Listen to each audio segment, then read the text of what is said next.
ओम नमः शिवाय। श्री शिवाय नमस्तुभ्यम। प्रिय श्रोताओं, आप सभी का दिन शुभ हो। प्रिय श्रोताओं, आज हम सभी पावन सोमवार व्रत की कथा का श्रवण करने जा रहे हैं और यह दिन भगवान भोलेनाथ का अत्यंत प्रिय है। कहा गया है कि आज के दिन जो भी भक्त श्रद्धा और भक्ति से सोमवार का व्रत करके शिवलिंग पर गंगा जल, दूध, बेलपत्र, धतूरा और अक्षत चढ़ाकर शिव जी का पूजन करके कथा का श्रवण करता है, उसके सभी कष्ट दूर हो जाते हैं और जीवन में सुख, समृद्धि, संतान, सौभाग्य और अंत में मोक्ष की प्राप्ति होती है। आइए कथा से पहले हम सभी भगवान का ध्यान करें। हे भोलेनाथ, आप कैलाशपति हैं, माता पार्वती के प्रियतम हैं, कार्तिकेय गणेश जी के पिता हैं, आप ही महाकाल हैं, आप ही जगत के पालनहार हैं। आपके चरणों की वंदना करने मात्र से जन्म जन्मांतर के पाप नष्ट हो जाते हैं। हे देवाधिदेव महादेव, इस पावन सोमवार व्रत में हम संपूर्ण मन, वाणी और कर्म से आपका ध्यान कर रहे हैं। हम सभी पर अपनी कृपा दृष्टि बनाए रखें, हमारे जीवन से अज्ञान, अहंकार और पाप का नाश करें और हमें धर्म, अर्थ, काम और मोक्ष चारों पुरुषार्थ की सिद्धि प्रदान करें। ओम नमः शिवाय। एक बार किसी नगर में एक साहूकार था। उसके घर में धन की कोई कमी नहीं थी, लेकिन कोई संतान न होने के कारण वह बड़ा दुखी था। संतान प्राप्ति के लिए वह हर सोमवार को व्रत रखता था और पूरी श्रद्धा के साथ शिव मंदिर जाकर भगवान शिव और माता पार्वती की पूजा किया करता था। उसकी भक्ति देखकर एक दिन माँ पार्वती प्रसन्न होकर भगवान शिव से साहूकार की मनोकामना पूर्ण करने का निवेदन करती है। पार्वती जी के आग्रह पर भगवान शिव ने कहा, हे देवी, इस संसार में हर प्राणी को उसके कर्मों का फल मिलता है और जिसके भाग्य में जो हो उसे भोगना ही पड़ता है। लेकिन पार्वती जी ने साहूकार की भक्ति देखकर उसकी मनोकामना पूर्ण करने की इच्छा व्यक्त की। माता पार्वती के आग्रह पर भगवान शिव ने साहूकार को पुत्र प्राप्ति का वरदान तो दिया, लेकिन उन्होंने बताया कि यह बालक केवल 12 वर्षों तक ही जीवित रहेगा। माता पार्वती और भगवान शिव की इस संवाद को साहूकार सुन रहा था, इसीलिए उसे ना तो इस बात की खुशी हुई और ना ही दुख, बल्कि वह पहले की तरह ही शिव जी की पूजा करता रहा। कुछ समय बाद साहूकार की पत्नी ने एक पुत्र को जन्म दिया। जब वह बालक 11 वर्ष का हुआ तो उसे पढ़ने के लिए काशी भेज दिया गया। साहूकार ने पुत्र के मामा को बुलाकर उसे बहुत सारा धन देते हुए कहा कि तुम इस बालक को काशी विद्या पढ़ने के लिए लेकर जाओ। तुम लोग रास्ते में यज्ञ कराते जाना और ब्राह्मणों को भोजन दक्षिणा देते हुए जाना। दोनों मामा भांजे इसी तरह यज्ञ कराते और ब्राह्मणों को दान दक्षिणा देते काशी नगरी निकल पड़े। इस दौरान रास्ते में एक नगर पड़ा जहां नगर के राजा की कन्या का विवाह था, लेकिन जिस कुमार से उसका विवाह होने वाला था वह एक आंख से काना था। राजकुमार के पिता ने अपने पुत्र के कान्हा होने की बात को छुपाने के लिए बहुत सोचा, क्यों ना उस साहूकार के पुत्र को दूल्हा बनाकर राजकुमारी से विवाह करा दो और विवाह के बाद इसको धन देकर विदा कर दूंगा और राजकुमारी को अपने नगर ले जाऊंगा। लड़के को दूल्हे के वस्त्र पहनाकर राजकुमारी से विवाह करा दिया गया। साहूकार का पुत्र ईमानदार था, उसे यह बात सही नहीं लगी, इसलिए उसने अवसर पाकर राजकुमारी के दुपट्टे पर लिख दिया कि तुम्हारा विवाह तो मेरे साथ हुआ है, लेकिन जिस राजकुमार के संग तुम्हें भेजा जाएगा वह एक आंख से काना है। मैं तो काशी विद्या पढ़ने जा रहा हूँ। जब राजकुमारी ने चुनरी पर लिखी बातें पढ़ी तो उसने अपने माता पिता को यह बात बताई। राजा ने अपनी पुत्री को विदा नहीं किया, फिर बारात वापस चली गई। दूसरी ओर साहूकार का पुत्र और उसका मामा काशी पहुंचे और वहां जाकर उन्होंने यज्ञ किया। जिस दिन साहूकार के पुत्र का 12 वर्ष हुआ, उस दिन भी यज्ञ का आयोजन था। लड़के ने अपने मामा से कहा कि मेरी तबीयत कुछ ठीक नहीं लग रही है। मामा ने कहा कि तुम अंदर जाकर आराम कर लो। भगवान शिव के वरदान अनुसार कुछ ही देर में उस बालक के प्राण निकल गए। मृत भांजे को देखकर उसकी मामा ने विलाप करना शुरू कर दिया। संयोगवश उसी समय भगवान शिव और माता पार्वती उधर से जा रहे थे। पार्वती जी ने भोलेनाथ से कहा, स्वामी, मुझे इसके रोने का स्वर सहन नहीं हो रहा है, आप कृपया इस व्यक्ति के कष्ट को दूर कीजिए।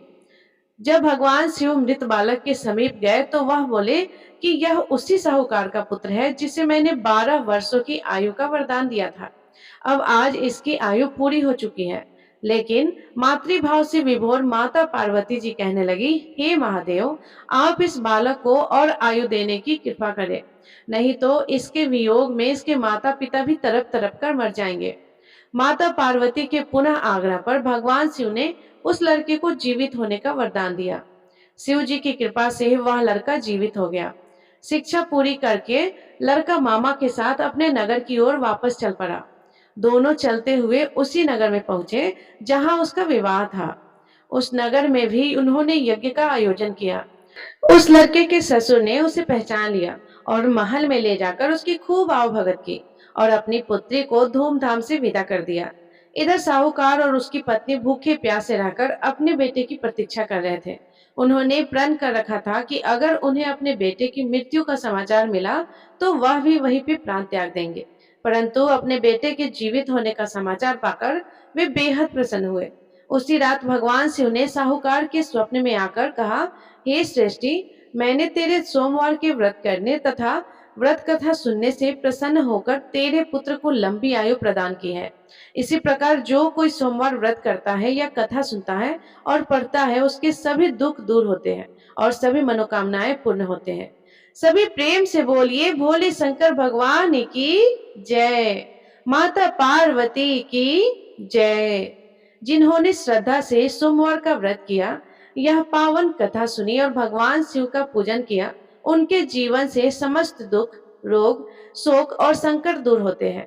यह व्रत न केवल सांसारिक सुखों को प्रदान करता है, बल्कि भगवान शिव की अपार कृपा से आध्यात्मिक शांति, मोक्ष और चिर सुख की प्राप्ति भी करता है। अब आइए हम पूर्ण समर्पण और सच्चे मन से भगवान से प्रार्थना करते हैं। हे नीलकंठ, भगवान शिव आप भोले हैं, दयालु है, आशुतोष है। हमने जो कुछ भी पूजा व्रत और कथा श्रवण किया, उसमें यदि कोई त्रुटि रह गई हो तो क्षमा करें।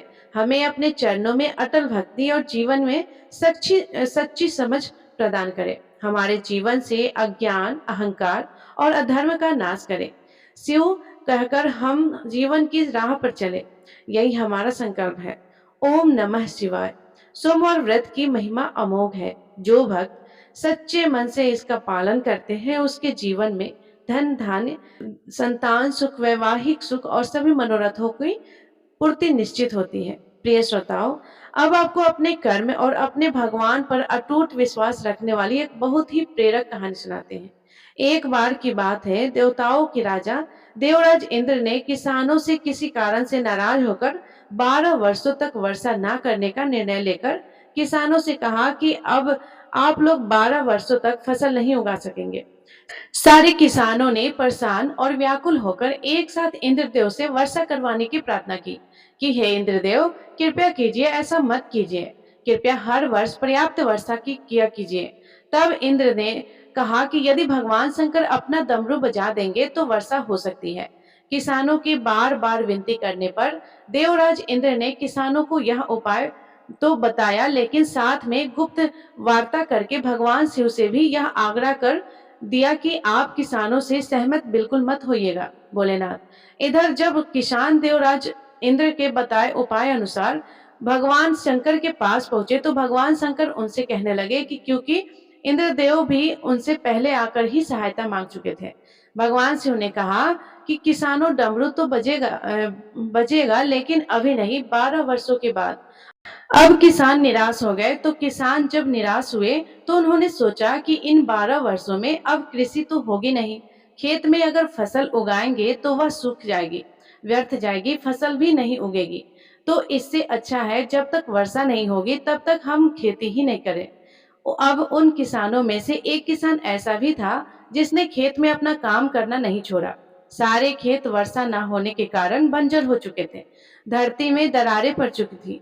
लेकिन एक वही किसान था जो नियमित रूप से पहले की तरह अपने खेत जोतता, निराई गुड़ाई करता, बीज बोता और खाद भी डालता। यह सारा दृश्य देखकर गांव के किसान उनका मजाक उड़ाने लगे कि भाई, अभी तो अगले 12 वर्षों तक वर्षा का कोई नामो निशान नहीं है और यह बात तो तुम भी जानते हो कि भगवान शिव ने भी स्वयं कहा है कि अगले 12 वर्षों से पहले तो डमरू बजेगा ही नहीं, और वर्षा तभी हो सकती है जब भोलेनाथ अपना डमरू बजाएंगे।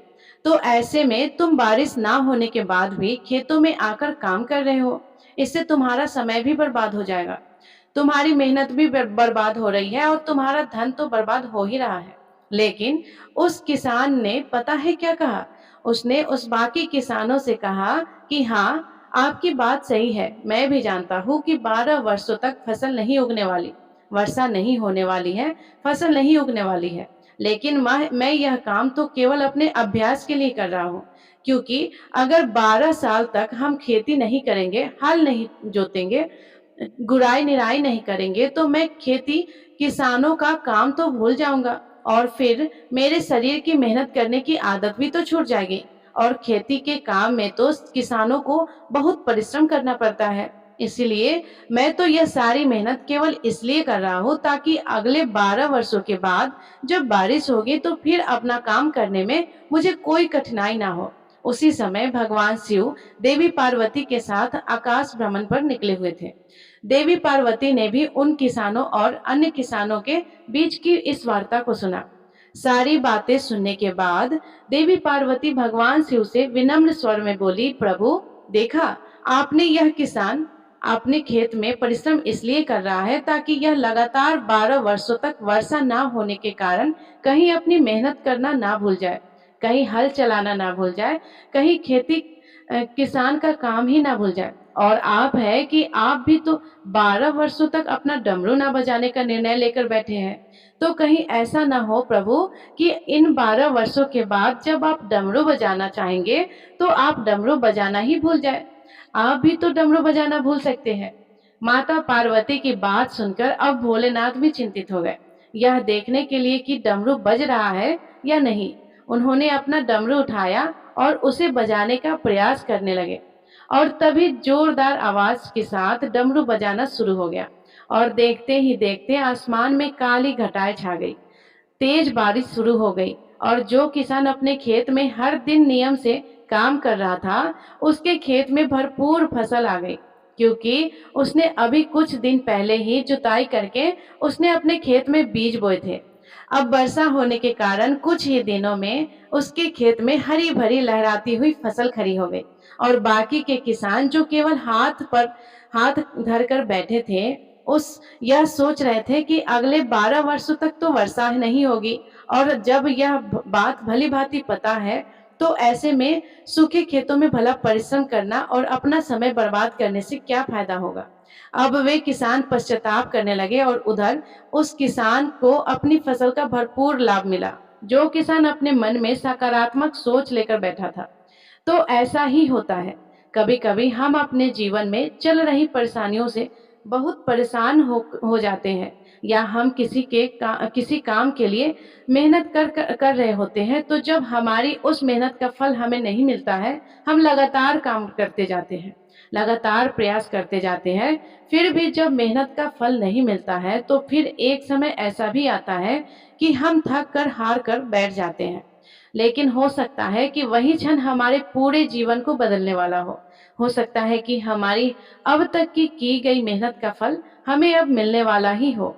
तो हमेशा सकारात्मक सोच बनाए रखें, भगवान पर विश्वास करें कि अगर आज बुरे दिन चल रहे हैं, अगर आज हमारी मेहनत का फल नहीं मिल रहा है, तो एक दिन तो ऐसा जरूर आएगा, सबको अपनी अपनी मेहनत का फल जरूर मिलता है। और जो लोग केवल उन किसानों की तरह हाथ धरकर बैठ जाते हैं, उनके जीवन में उन्हें कभी कुछ नहीं मिलता, और वे हमेशा अपने दुखों का रोना रोते रहते हैं। तो बोलिए नीलकंठ महादेव की जय, माता पार्वती की जय। प्रिय श्रोताओ, अब सुनिए सोमवार व्रत की आरती, शंकर भगवान की आरती। ओम जय शिव ओंकारा, स्वामी जय शिव ओंकारा, ब्रह्मा विष्णु सदाशिव, ब्रह्मा विष्णु सदाशिव, अर्धांगी धारा।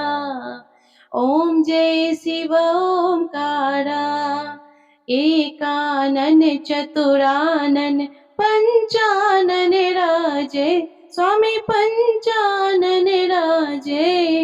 हंसासन गरुडासन, हंसासन गरुडासन, वृषवाहन साजे। ओम जय शिव ओंकारा। दो भुजे चार चतुर भुज, दस भुजे अति सोहे, स्वामी दस भुजे अति सोहे। तीनों रूप निरखता, त्रिगुण रूप निरखता, त्रिभुवन जन मोहे। ओम जय शिव ओंकारा। अक्षमाला वनमाला, मुंडमाला धारी, स्वामी मुंडमाला धारी। चंदन मृग मद सोहे, भाले शशिधारी। ओम जय शिव ओंकारा।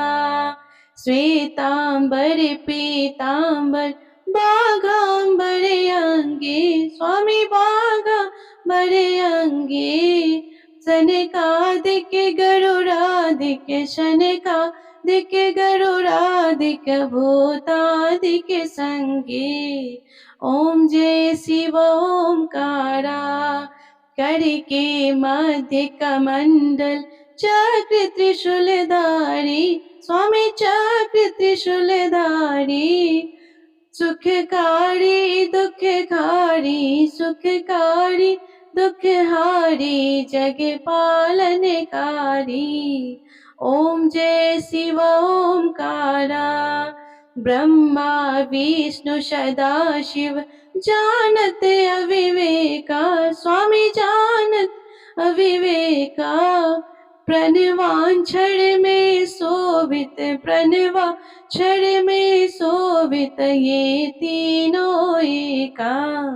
ओम जय शिव ओंकारा। त्रिगुण स्वामी जी की आरती, जो कोई नर गावे, स्वामी जो कोई नर गावे। कहत शिवानंद स्वामी, रटत भोला नंद स्वामी, सुख संपत्ति पावे। ओम जय शिव ओंकारा। ओम जय शिव ओंकारा, स्वामी जय शिव ओंकारा। ब्रह्मा विष्णु सदा शिव, अर्धांगी धारा। ओम जय शिव ओंकारा। सभी प्रेम से बोलिए भगवान शिव शंकर की जय, माता पार्वती की जय। तो प्रिय श्रोताओ, ये थी सोमवार व्रत की संपूर्ण कथा। यदि ये कथा आपको पसंद आई हो तो प्लीज वीडियो को लाइक करके कमेंट में जय भोले बाबा जय माँ पार्वती अवश्य लिखिएगा। और अगर आप चैनल पे नए हैं तो चैनल को सब्सक्राइब कर लीजिएगा, क्योंकि हमेशा हम आपके लिए इस चैनल पे हर व्रत की कथा प्रतिदिन लेकर आते रहेंगे। धन्यवाद। राधे राधे। जय श्री कृष्णा। हर हर महादेव।